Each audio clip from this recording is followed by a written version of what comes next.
Um, may pinapabigay nga pala sa'yo si Tori.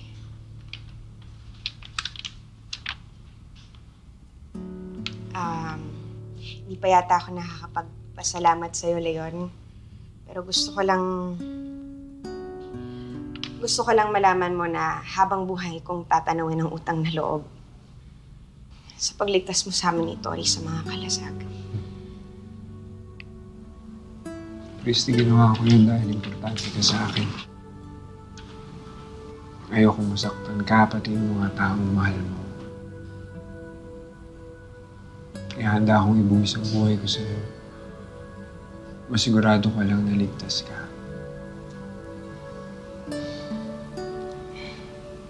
Sobrang laki na talaga ng nagbago mo, Leon.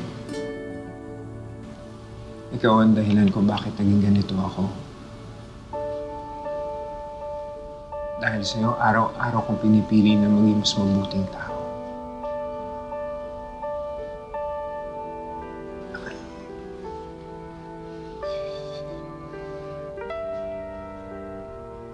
Kaya huwag kang magpasalamat sa akin dahil iniligtas mo yung buhay mo, Christy. Dahil ang totoo, ikaw ang nagligtas sa akin. Niligtas mo ako sa buhay ng karahasan at kasamaan. Binigyan mo ako ng pag-asa na pwede akong makapagsimula ulit. Na pwede ako magkaroon ng buhay ng tahimik at masaya.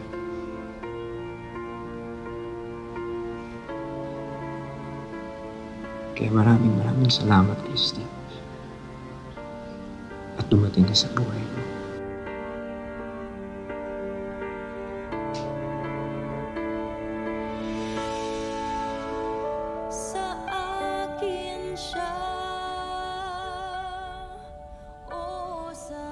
See? Kaya naman never dumalaw sa'yo si Christy. Kasi si Leon na ang inaasikaso niya. Siguro naman ngayon naniniwala ka na sa akin. Naka-move on na si Christy. Kinalimutan ka na niya. And it's time for you na kalimutan mo na rin siya.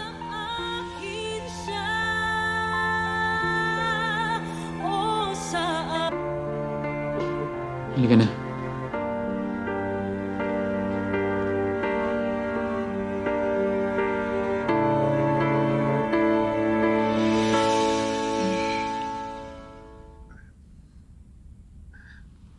Christy, pasensya. Bigla lang ako. Pasensya na rin, Leon. Nakikita ko naman, tsaka na-appreciate ko lahat ng efforts mo. Kaso lang, hindi pa kasi talaga ako handa eh. Sana maintindihan mo.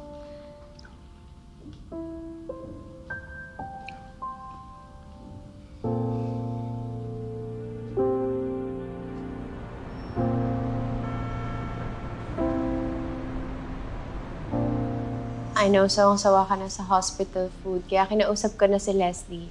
Nagpa-prepare ako sa kanya ng all your favorite food sa bahay.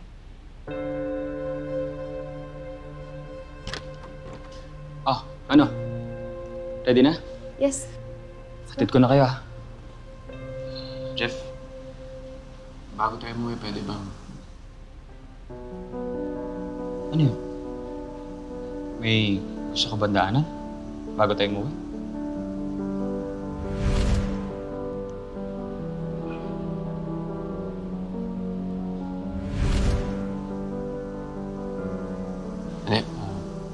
Umuwi na tayo. Oh, sige.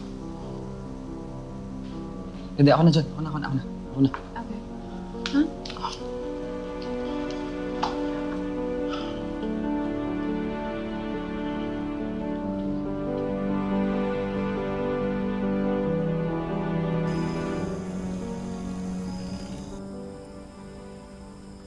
Tol, parang hindi ka masaya.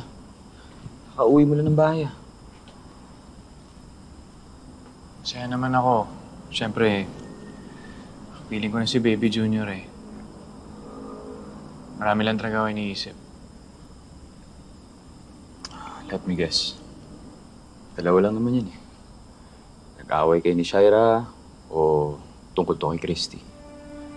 Pero mukhang okay naman kayo ni Shaira. So I guess it's about Christy. Tama ba? Jeff, nung na-hostage kami ni Christy ng mga kalasag,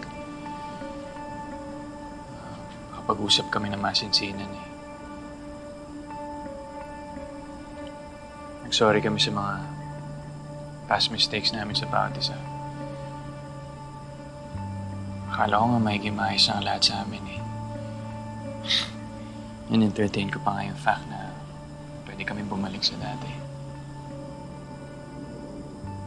Alam mo, Tol, hindi mo na dapat iniisip si Christy. Teka lang muna, huwag mo muna ako i-judge. Yes, I'm listening. Tapusin mo ako. Okay. Pero nung nasa hospital ako, nakita ko inalikan ni Leon si Christy. Nung ko nalaman na wala na talaga akong chance sa kanya. Obvious naman eh. Move on na siya, may mahal na siya iba. Ngayong alam mo na yung stand ni Christy, what's your plan? Iiwan mo si Shaira to pursue Christy ulit? Kung masaya na si Christy sa piling ng iba, hindi ko na ipagpipilitan pa yung sarili ko. She deserves to be happy. And I'm not gonna take that away from her.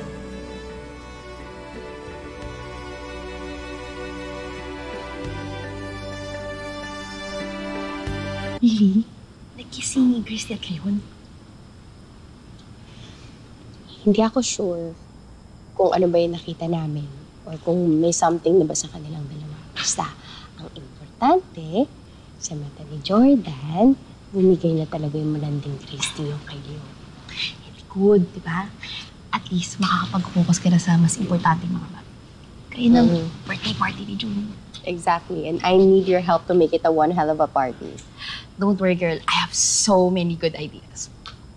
Gusto mo ba Pirates na lang yung team ng party ni Junior? Total naman, para kang pirata na initawan si Christy ng asawa. Nakakatawa yun, ha? Hindi na ako natutuwa. Ang init ng ulo. Nasasabi ko lang naman to with confidence kasi alam ko namang panalo ka na, di ba? Waging-wagi ka na. Sa'yo ng corona. E paano kung biglang humabol na naman yan si Christy kay Jordan? Anong security ko?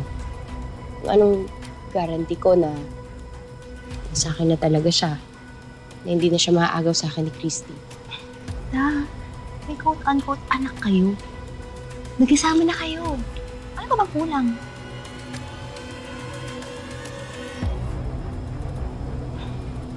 I see.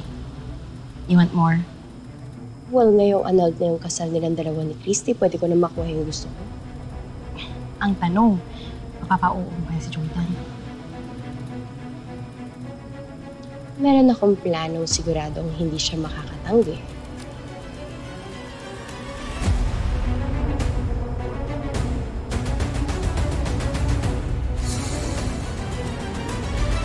Han, please be with us forever. Will you marry me? Yes, yes. May isang taong handang magmahal sa'yo. If you ever decide na buksan ulit ang puso mo kay Leon, susuportahan kita, anak. Sa wakas, nanalo ka na. Nakuha mo na yung gusto mo. Magiging masaya na tayo sa piling ng mga mahal natin sa buhay. Mag-iwasan tayo para walang makaalam na magkakilala tayong dalawa. At lalo sa lahat, walang makakaalam na magkapatid tayo.